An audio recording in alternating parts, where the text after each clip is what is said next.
But ang pwede nating makontrol is kung sino yung ating magiging leader na magdidirect ng ating foreign policy. Ang nangyari sa kaso ng ating mga kababayan, no, yung milyon-milyon na bumoto sa UNITEAM noong 2022, sila po ay nabudol. No? Budol po yung nangyari dito. Kaya ang nangyari is na, well, kung budol ang naging resulta ng eleksyon, ano? Baga, binoto ng mga Pilipino si Marcos Jr. Pero ang naging outcome is budol, itong kinahinatnan natin, ano? Yung ating foreign policy na budol din tayo. Akala natin pagpapatuloy, no, yung mga polisiya ni dating Pangulong Duterte. Anong nangyari? Tayo ipumanig sa isang superpower sa Estados Unidos.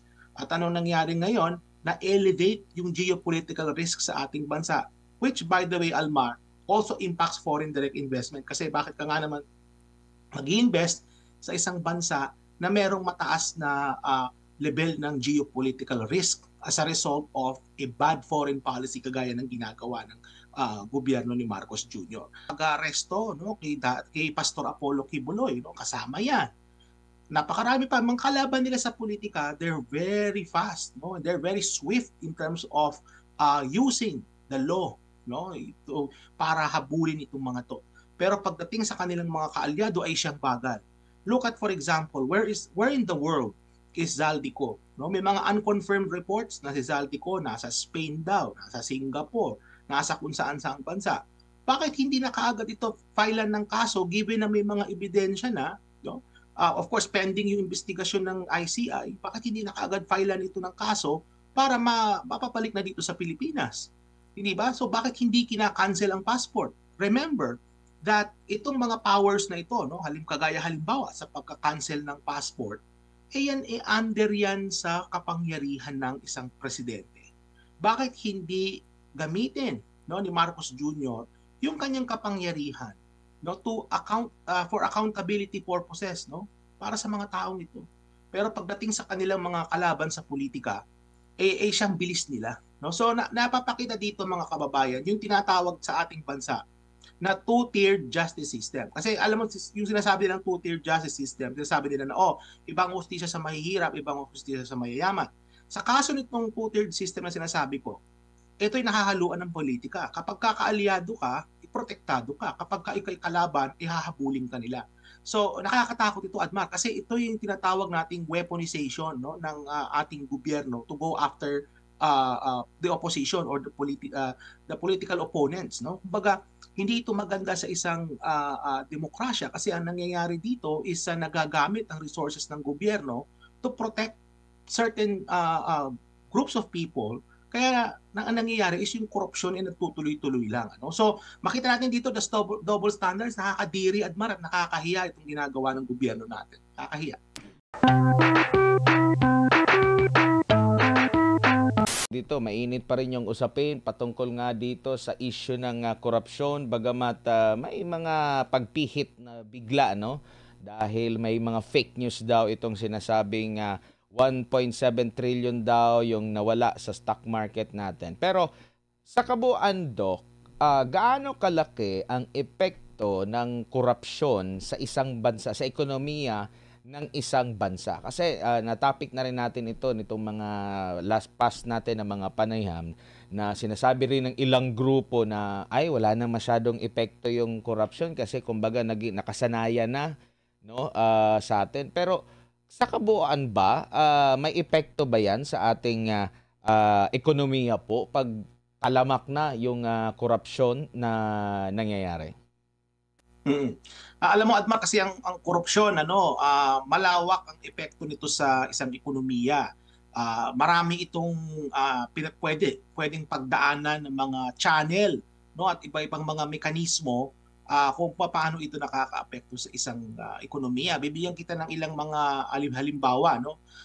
Sa kaso ng paggastos ng gobyerno, so kapag may korupsyon doon, ang nangyayari dito is ang taong bayan ang nagsasuffer kasi taong bayan ang magbabayad ng korupsyon na yon in the form of higher taxes, no? Mas marami silang buwis na babayaran, in the form of reduced or inefficient government services, no? So may ganong epekto yan. Of course, alam naman din natin na nakita natin dun sa kaso ng flood control na may mga nakamamatay ang korupsyon, Admar. No? Pag nasira yung mga flood control dahil sa korupsyon, ang nangyari is may mga kababayan tayong namamatay at nakakaapekto rin yan sa ekonomiya. Kasi bakit? Sa isang lugar, halimbawa, bumigay yung flood control, ang nangyayari dyan is that leads to reduced employment. No? Kumbaga yung araw na yun sana, may pasok sana, gumagalaw at gumagana ang isang ekonomiya, dahil bumigay yung flood control, nawalan ng pasok, no? Nawalan ng trabaho dun sa isang lugar na yan. Sa isang halimbawa, no? Sa kaso ng mga ilang bayan sa Bulacan, no? Perennially na binabaha sila dahil bumigay yung flood control, laging walang pasok dun sa lugar na yun. So nakaka-apekto yan dun sa local economy. Sa halimbawa rin, Admar, sa kaso ng sa stock market, no? Kasi ang nakita natin dito sa kaso ng Philippine Stock Exchange is magbuhat nung umupo si Marcos Jr., nakita natin na yung trend mismo, yung pangkalahatang galaw ng stock market natin is pababa. No? In fact, gusto ko rin i-connecta yung, Admar, nga dito sa sinasabi nga nila na pagbaba ng pagbagsak ng stock market. Kung titingnan natin, Admar, from today until this time last year, ang ibinaba ng ating stock market is 18%. So 18% ang ibinaba, ang nalagas na value. At may attribute natin ito in a very large part sa perception ng mga investors sa ating bansa. Kasi alam mo, Admar, before Marcos Jr. and even before COVID, hindi naman ganito ang perception ng mga investors sa atin. And by the way, when I say of investor, sa kasong ito, I'm referring, Admar, dun sa mga nag-i-invest sa stock market. Kasi kaiba ito dun sa sinasabing foreign direct investment. Pinag-uusapan dito is portfolio investment. Makikita natin nung panahon ni dating Pangulong Duterte, and specifically bago mag-pandemic, ang ganda ng takbo ng stock market natin. In fact, nakarating tayo sa pinakamataas na level ng Philippine Stock Exchange nung panahon ni dating Pangulong Duterte, na umabot po ito sa 9,000 points. Ngayon po ay nasa around 6,000 na lang tayo. No? So makikita natin na yung time ni Marcos Jr. hanggang sa ngayon ay pabulusok pababa ang galaw ng Philippine Stock Exchange. Bakit? Kasi nga may perception ng korupsyon at ayaw ng mga investor na mamuhunan sa isang bansa na merong ganitong klaseng sistema at merong mahinang mga institusyon. So yun yan, may impact din yan sa FDI, Admar. Kung maalala nyo na pag-usapan natin, Admar, noon, yung sa kaso ng South Korea, no, na kung saan ang sinabi mismo ng Pangulo ng South Korea na ihihinto muna yung mga official development assistance papunta dyan sa Pilipinas dahil sa issue nga ng korupsyon. Kaya makakaapekto ito, Admar, sa pagpapatayo ng mga tulay, halimbawa, sa pagpapatayo ng mga bagong kalsada, no? Pagkasaayos ng mga paliparan at kung ano-ano pa. Kasi yung mga foreign assisted projects natin, mahalaga yan para sa pagpapatayo ng mga critical infrastructure sa ating bansa. So napakalawak, Admar, napakalawak ng epekto ng korupsyon. At ito'y talagang dahil nga sa sobrang talamak na ng korupsyon dyan sa Pilipinas, hindi lang mga Pilipino na mismong nakararamdam nito, kundi pati yung mga nasa ibang bansa, kagaya sa kaso halimbawa nung sa South Korea. So the effect is very expansive, talagang widespread yung naging epekto nito at ramdam ng bawat tao yan. Doc, hindi po ba ginagastos din ng mga korap yung pera nila? Halimbawa, di ba, mga limpak-limpak yan. Hindi gumagalaw, nakakatulong din sa ekonomiya. Isa sa mga dapat na imbestigahan ng ICI, itong tinayo ni Marcos Jr. na independent Commission for Infrastructure, is kung itong mga pera na nanakaw mula dyan sa mga flood control project na in-estimate natin for over the period of many years, baka umabot na ito ng mga trillion piso na ito, kung ito'y nailabas, Admar, ng bansa. Kasi sa punto mo na kung naigastos yan sa Pilipinas, masasabi natin na baka na-count pa yan as part ng ating gross domestic product. Kasi halimbawa, kung yung corrupt na politiko nagpatayo ng building o bumili ng lupa, ng lupain, ang hirap, Admar, kung nailabas yung pera. So halimbawa, yung mga pera na yan napunta sa ibang bansa, pinambili ng bahay. Halimbawa, bumili sila ng bahay sa Estados Unidos, sa Europa, meron ng bahay sa Espanya, sa Europe, o kaya sa Cayman Islands, di ba?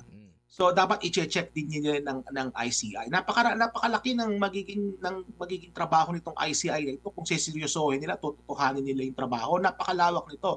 At sa palagay ko, given yung amount of corruption, the amount of money that is involved in this corruption, I think kulang yung ICI na yan, ano, in terms of capacity to actually go after. Kasi anong nangyari, alam mo, Admar, kung gumagana lang ng tama ang ating mga institusyon, so halimbawa yung ombudsman, o kaya yung mga korte natin, even the prosecution service, ano, yung ating DOJ, kung gumagana yan ng maayos, if our institutions are working well, hindi na kinakailangan magkaroon pa nitong independent commission na ito. Kung yung COA natin matino, hindi na dapat kailangan na magkaroon ng ICI. The fact na itinatag itong ICI is a clear demonstration of the failure of our institutions to go after the corrupt. Diba? So, kumbaga, itong ICI na ito, sa palagay ko, ito ay isang, teatro ito, no, ni Marcos Jr. para ipakita sa tao na meron siyang ginagawa about corruption. And by the way, no, since napag-uusapan na rin natin itong ICI na ito, nakakalungkot na hindi po public yung kanilang mga pagdinig. No? Dapat sana may mga aspeto ito na ginagawa nilang public. The fact na many of these personalities na kanilang inimbita ay nag-appear na sa Senado, nag-appear na sa House mga hearings, no, about corruption sa flood control projects, dapat magkaroon sila ng public hearing. At mari, kumpara ko ito, no, itong commission na ito, doon sa itinatag na Agraba Commission nung tatay mismo ni Marcos Jr. Kung maaalala ninyo, no, Admar, siguro, hindi ka pa pinapanganak noon, kayo ni na Almar, no? Hindi pa kayo pinapanganak nung panahon na na-assassinate si Ninoy Aquino. Nagtatag si Marcos Sr. ng Agraba Commission to investigate the assassination. Alam mo ba, yung Agraba Commission held 146 public hearings. 146. And sa iba't ibang lugar pa yan sa Pilipinas. Ano? Bakit itong ICI nagtatago sila doon sa isang building, sa kung saan man dyan sa Maynila, no? Kung saan man yung lugar na yan, bakit sila nagtatago? That ICI should conduct their investigations in public, considering the scale of corruption that is involved, no? Na pinakamalaki sa kasaysayan ng ating bansa. No? If proven, no? Talagang napakalaking amounts ang pinag-uusapan natin, Admar. At nakakahiya na itong independent commission na ito nagtatago sila, no, in terms of kanilang investigation. So the question is, itong tanong ko dyan sa ICI na yan, no, ano bang tinatago ninyo? Sino ba ang inyong pinoprotektahan? Bakit ayaw ninyong mag-hearing na in the public, no, para makita ng tao kung saan napunta yung kanilang pinaghirapang buwis? Alam mo, nakikita ko, Admar, dun sa ICI hearings, ano, yung mga journalist, nag-aabang lang sila dun sa labas kung sino yung iimbitahan. Tapos minsan magre-release ang ICI ng sulat na iniimbitahan, sa halimbawa kung sino mang personalidad. Dun lang nakakakuha ng impormasyon ang publiko through the media kung sino yung iniimbitahan nitong ICI na ito. Kaya kung totoo itong investigasyon na ito, no, if they really want to show to the public that they're doing something, dapat isa publiko nila itong mga pagdinig na ito. And of course, understandably, baka may mga aspeto dyan na kailangan executive session. Okay lang yon. Pero sa palagay niyo po ba, lahat ng pag-uusapan ng ICI kailangan i-executive session? I don't think so. Dapat po yan isila sa publiko nila yung pagdinig na yan. Opo, sa palagay niyo po, sa kapangyarihan, sa lawak ng kapangyarihan, lalo na sa executive natin, hindi ba kaya talagang malaman kung sino yung mga nasa likod nitong korupsyon na ito? Or baka kaya masyadong mabagal kasi unang-una, parang matatamaan yata yung mga kaalyado ba nila? Pagkalaban nila, mabilis ang pag-usad ng proseso, Doc? Kaya itong ginagawa ni na Marcos Jr., ano, kanilang gobyerno in terms of going after the corrupt, hindi ito kapanipaniwala. Bakit ko nasabing hindi kapanipaniwala? Kasi kung makikita ninyo, no, kung siyang bilis nilang habulin yung mga kalaban nila sa politika, no, bigyan kita ng examples, no? Unang-una dyan, si dating Pangulong Duterte. No, napakabilis nilang illegally in-arresto nila against his will, dinala sa The Hague. Napakabilis, no? Ikalawa, yung sa kaso ni dating Representative Tebes, no, nagpunta pa sila mismo sa East Timor, no, para hanapin si dating Representative Tebes. Nandyan yung ginawa nila na pag-aresto, no, kay Pastor Apollo Kibuloy, no, kasama yan. Napakarami pa mga kalaban nila sa politika. They're very fast, no, they're very swift in terms of using the law, no, para habulin itong mga to. Pero pagdating sa kanilang mga kaalyado ay siyang bagal. Look at, for example, where in the world is Zaldico? No, may mga unconfirmed reports na si Zaldico nasa Spain daw, nasa Singapore, nasa kung saan-saang bansa. Bakit hindi na kaagad ito filean ng kaso given na may mga ebidensya na, no? Of course, pending yung investigasyon ng ICI, bakit hindi na kaagad filean ito ng kaso para mapapalik na dito sa Pilipinas? Hindi ba? So bakit hindi kina-cancel ang passport? Remember that itong mga powers na ito, no, halimbawa sa pagka-cancel ng passport, yan under yan sa kapangyarihan ng isang presidente. Bakit hindi gamitin, no, ni Marcos Jr. yung kanyang kapangyarihan, no, to account for accountability purposes, no, para sa mga taong ito.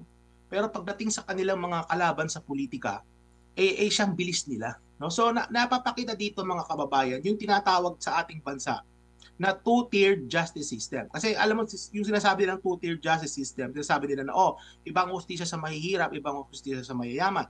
Sa kaso nitong two-tiered system na sinasabi ko, ito'y nakahaluan ng politika. Kapag kakaalyado ka, protektado ka. Kapag ikay kalaban, ihahabulin ka nila. So, nakakatakot ito, Admar, kasi ito yung tinatawag nating weaponization, no, ng ating gobyerno to go after the opposition or the political opponents, no. Kumbaga, hindi ito maganda sa isang demokrasya kasi ang nangyayari dito is nagagamit ang resources ng gobyerno to protect certain groups of people. Kaya ang nangyayari is yung corruption ay nagtutuloy-tuloy lang. Ano? So makita natin dito the double standards, nakakadiri, Admar, at nakakahiya itong ginagawa ng gobyerno natin. Nakakahiya. Opo. Dito naman po sa Doc, usapin po na kasi napalutang po yung mag-resign lahat mula mag-resign dahil nga sa nawawala na ng tiwala ng taong bayan sa gobyerno ngayon mula pagka-presidente, vice president, mga senador, hanggang sa kamara, tapos magkaroon ng snap election. Pag nagkaroon po ba ng ganyan, maapektuhan din ba yung ating ekonomiya, yung tiwala ng mga investors sa atin dito dahil hindi nga stable pa ang ating sistema sa bansa? Oo, definitely, Admar. Ano? Kasi kapag nagkaroon halimbawa ng isang snap election, kasi by the way, snap elections, hindi naman ito napapaloob sa ating konstitusyon. No? So kumbaga, fixed term ng ating mga halal na mga opisyal. No? Nasa konstitusyon yan at dapat magkaroon ng election during these fixed periods. Hindi pwede na pagkaroon tayo ng snap election all of a sudden para palitan yung mga umuupo. No? Well, pwedeng gawin ni Marcos Jr. is to do the right thing and resign. Pwede niyang gawin yan. I mean, people are already clamoring for his resignation. No? Kasi nga, nakita natin that he is no longer competent to lead. No? Nakikita na natin ito. The fact na yung galaw ng ating ekonomiya ay matumal, no? Yung ating stock market from optimism, nagiging pessimist na yung mga investor sa atin. No? Kaliwat kanan ang grafting corruption, napakatalamak. No? Makikita natin na, by the way, dumarami rin ang ating mga kababayan na walang trabaho. So makikita natin na yung lagay ng ating ekonomiya ay medyo papunta na tayo sa hindi magandang direksyon. So, I mean, what Marcos Jr. should do is to reconsider whether or not he should still stay, no? But the thing is, under sa ating constitution, meron dapat pumalit dyan. Ang dapat pumalit dyan is the Vice President. No? Yan ay napapaloob sa ating saligang batas. Now, about snap elections and about political instability, definitely nakakaapekto ito sa ating ekonomiya kasi ano na lang ang sasabihin ng investor na unstable ang ating gobyerno, unstable ang bansa. Bakit ka nga naman mamumuhunan sa isang bansa na kung saan baka malagas lang yung iyong mga ipinundar, no? Yung iyong mga puhunan o ikaw yung mag-i-invest. So definitely this will have an impact sa investor perception and over the long term sa flow ng investments sa isang bansa, Admar. No? Siyempre, kapag ka naging mahina no ang dating ng foreign direct investment, magkakaroon ito ng impact downstream kagaya halimbawa ng unemployment, no, may magkakaroon ito ng impact sa inflation, magkakaroon ito ng impact sa paglago ng ekonomiya overall, magkakaroon ito ng impact sa iba't ibang mga aspeto ng ekonomiya. So widespread talaga ang magiging epekto nito, lalong-lalo na kapag political instability na ang pinag-uusapan natin. Opo, tsaka hindi rin maiiwasan na maisip ng ating mga kababayan, lalo na yung mga regular na mga taxpayers, yung may mga kakayanan, mga profesional, mapag-iisip-isip sila na magbibigay tayo ng tax, magbabayad tayo ng tax na nakawin. Pagdating sa pagbabayad, kumbaga napaka-stricto, napaka-minomonitor ng BIR, dapat ikaw talaga ay nagbabayad ng tax. Buti pa yung pagbabayad ng tax, minomonitor ng husto at stricto sila, dahil kung hindi, hahabulin ka at kakasuhan. Pero yung mga nagnanakaw doon sa mga tax, parang ang tagal, ang bagal. Kaya lugi pa rin talaga, nanakawan na sila. Ikaw pa yung parang gigipitin pag naisip mo na wag nang magbayad ng tax, Prof. Mm-mm. Kaya speaking of tax, nabanggit mo, Admar, no, magandang aspeto yan ng ating diskusyon.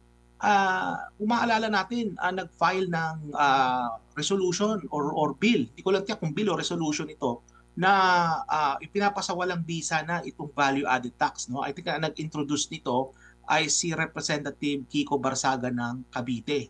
And I think this is a very good idea, no? Kasi ang value-added tax, Admar, ano yan fixed percentage yan ng tax na lahat ng purchases mo tatamaan. Kahit ikaw yung mayaman, mahirap. Ang pinaka nadadali dito, Admar, sa value-added tax is yung mga middle class natin. Ano? Kasi nga, regardless of your income level, pare-pareho kayo ng percentage na binabayaran. So, ayan tawag natin dyan, regressive tax yan. Ano? And I agree with Kiko Barsaga in eliminating the value-added tax. Anong logic noon? Nananakaw lang naman yung pera. Just imagine, kung hindi nananakaw yung pera, Admar, hindi na kailangan mag-kolekta ng gobyerno ng ganong kalaking buwis mula sa ating mga mamamayan. Kasi nga, yung pera na dapat papuntahan sa mga proyekto, it really goes to the project, hindi na pupunta sa bulsa ng mga politiko natin, ng mga kagaya halimbawa sa kaso ng flood control, napunta sa mga district engineer, napunta sa mga contractor, napunta kay congressman, napunta kay mayor, sino-sino pa.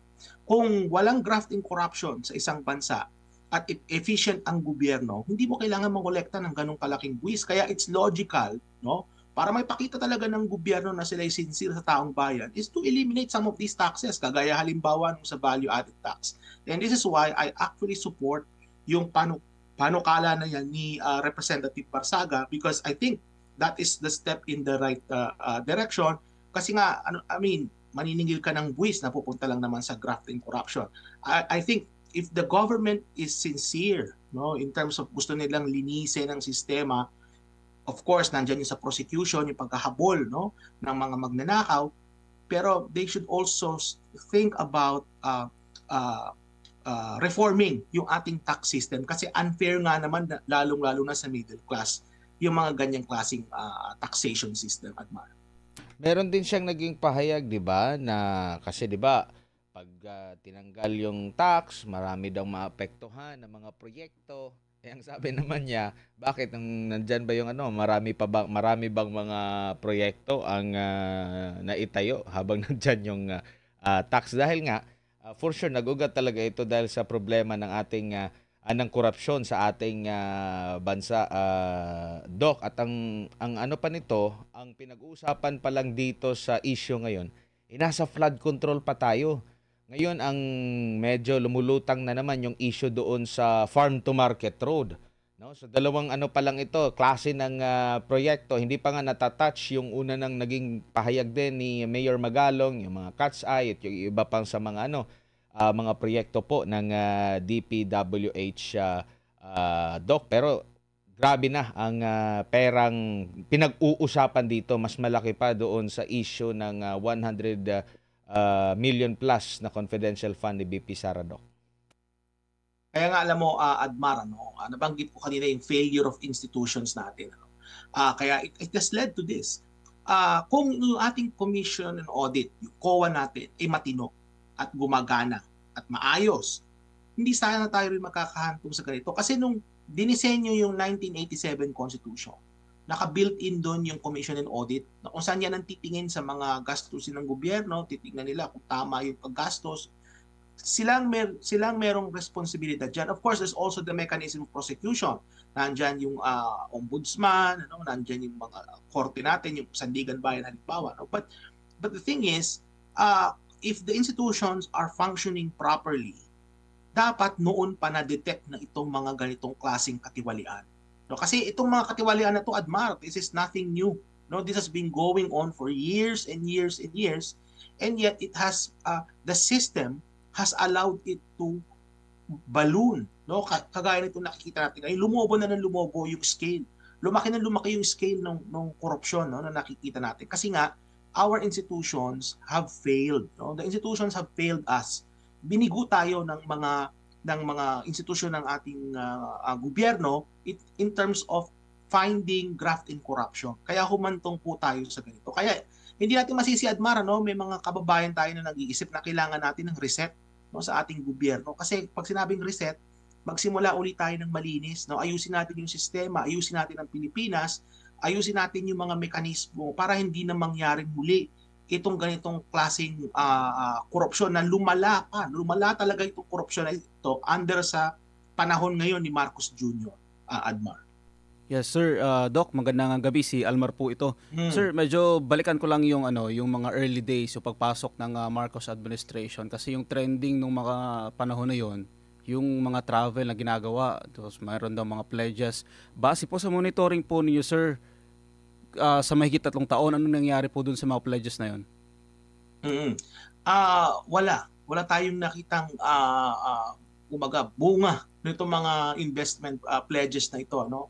Tama ka, Almar, no? Nung unang taon ni Marcos Jr., he was really traveling, no? And ang kanilang excuse diyan was that tapos lang ng pandemic, kinakailangan i-market nila ang bansa. Even pati ako mismo napaniwala ako noong mga time na yun na may sense nga naman, no, na katatapos pa lang ng pandemic, pero nakita natin na after 3 years, no, and given the state of our economy, bagamat lumalago yung ating economy, but yet marami pa rin kayong kababayan na walang trabaho, makikita natin na did this travel bear fruit, no, over the medium term or even the long term. So, I mean, in the absence of evidence, no, na sinasabi nila na merong mga naging resultang trabaho, namuhunan ba talaga? Kung maalala mo, Almar, yung Google, so yung mga Google, nagpunta pa nga dyan sa Pilipinas, yung American Trade Mission, nagpunta dyan. And yet, ang nangyari sa Google, imbis na sa Pilipinas sila magtayo ng pabrika, ng kanilang opisina, nagpunta sila sa ibang bansa. So, kumbaga makikita natin dito na itong mga kagaya na banggit mo, no, yung mga pagbiyahe-biyahe ni Marcos Jr., sa palagay ko yan ay pagbiyahe-biyahe lang at wala talagang naibunga. Kasi kung meron niyang mga fruits, no, kumbaga nakapasok talaga yung investment, nakalikha ng mga pabrika, makikita natin yan sa lagay ng ating ekonomiya, but yet we're seeing that it's not the case, Almar. Tsaka nabanggit mo rin kanina na yung mga factors yung mga factors na umaalis yung mga investors or ayaw or natatakot yung mga investors na mamuhunan dito sa ating bansa doon sa mga nabanggit mo kanina. Bukod pa dyan, yung kumbaga nasusubo tayo sa giyera dito nga sa Sigulot sa West Philippine Sea na nangyayari ngayon dito sa ating Pilipinas. Sa tingin po ninyo, sir, itong nangyayari ngayon sa yung away ng ibang bansa, no, China at ng Amerika, magdudulot ba ito din ng karagdagan pang rason kung bakit ayaw mamuhunan ng mga investors dito sa Pilipinas? Well, since nabanggit mo yung issue sa West Philippine Sea, I think yan ay nagagamit din yan para ma-distract ang taong bayan in terms of sa issue ng graft and corruption at yung incompetence ng current government.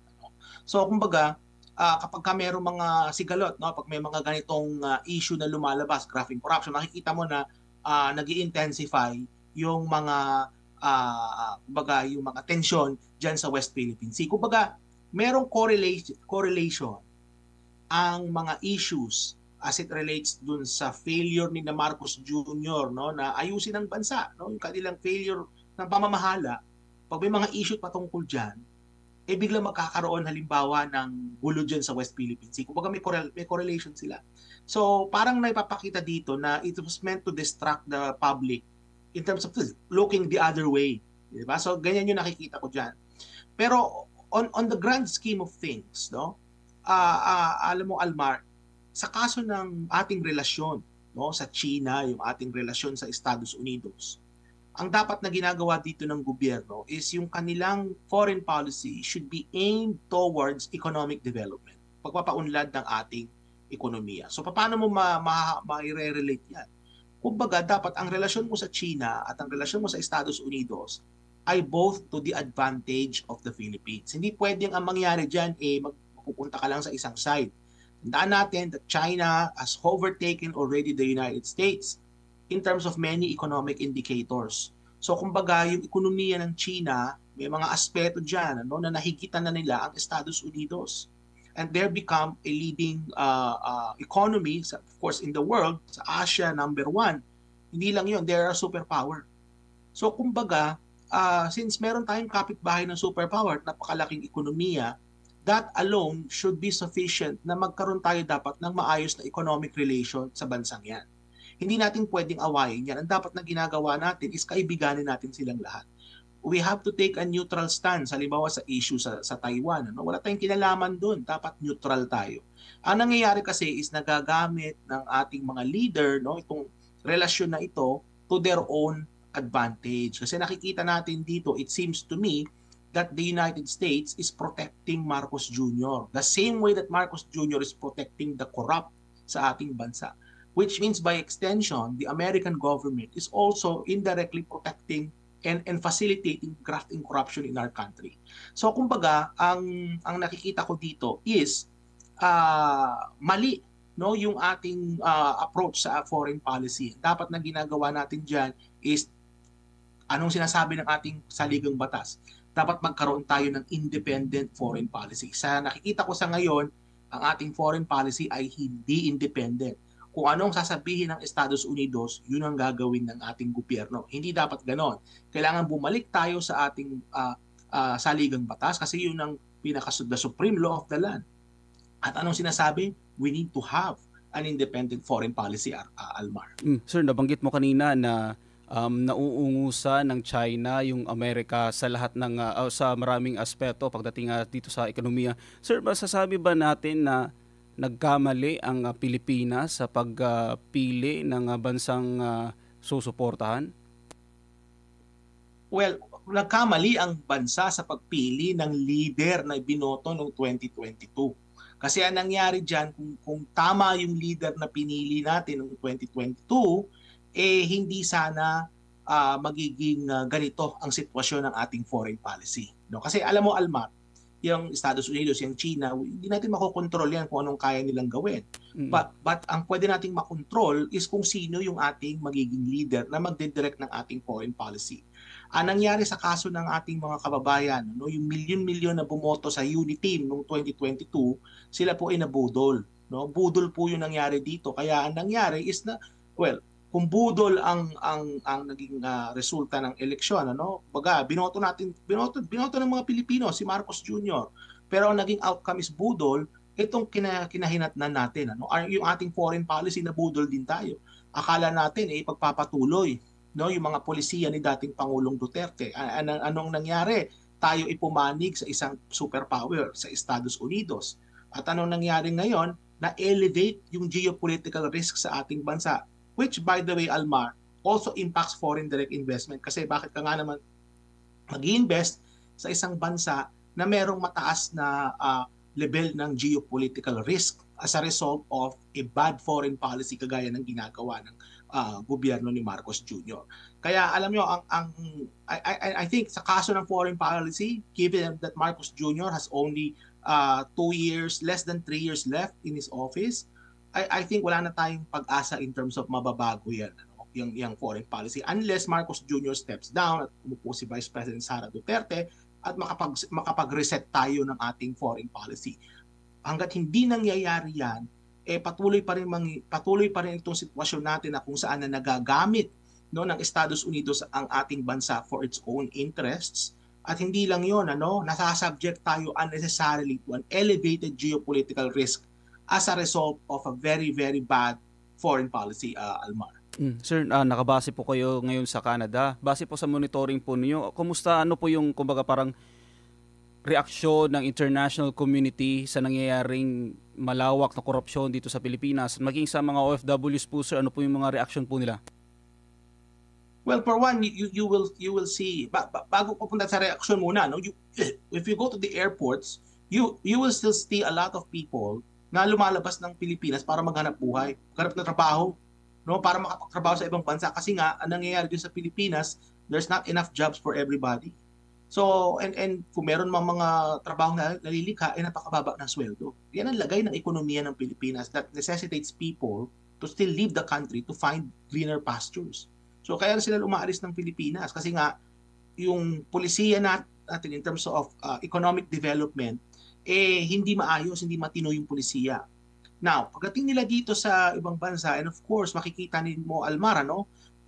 Iba ang mga balitang natatanggap namin dito. Iba in a way na free kami sa filter ng gobyerno dyan sa Pilipinas. So nakikita namin yung totoo at napakita natin ito nung midterm election, Almar, no, na kung saan yung suporta ng OFW doon sa mga kandidato na inendorso ni dating Pangulong Duterte. Na makikita mo yan doon sa resulta ng eleksyon na overwhelming ang support ng mga OFWs sa opposition. No, yung totoong opposition, hindi yung mga unipink, hindi yung mga dilawan na kunwari opposition, ano? Actually, yung mga yan mga maka-Marcos na sila ngayon. Dating anti-Marcos, sila ngayon humihimod na ng likuran ni Marcos Jr. No?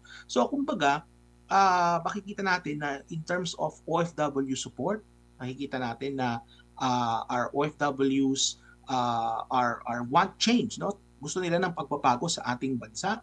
Makikita din natin na yung mga ibang mga gobyerno, they're taking this very cautiously.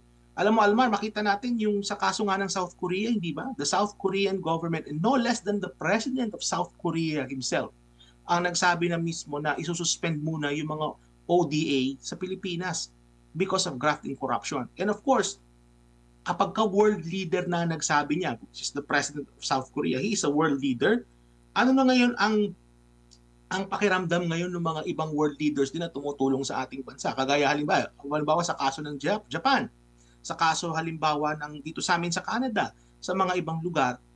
By the same token, these countries, the leaders of these countries, the governments, they're now taking a cautious stance toward whether tutulungan nila ang Pilipinas. Kasi nga yung signals na lumalabas sa ating bansa ay hindi na maganda, no, in terms of yung kalidad ng ating institutions, no, yung governance.